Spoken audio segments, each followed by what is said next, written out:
Shu lahzada ishonch bilan aytish mumkin. Bu Chempionlar Ligasida hatto Real Madrid ham, PSG ham Bavariyani to'xtata olmas edi.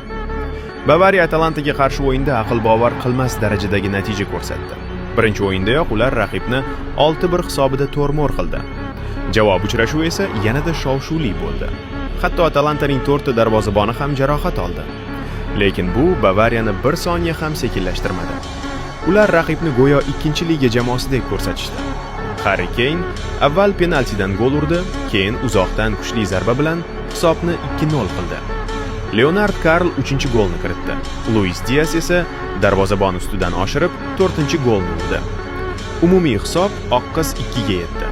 Hatto murabbiy Vincent Kompany o'yinchilarga bayram qilishni to'xtatishni aytishga majbur bo'ldi. Ular play-off o'yinini oddiy mashg'ulotga aylantirishdi. Va endi aynan shu jamoa Real Madridga raqib bo'ladi.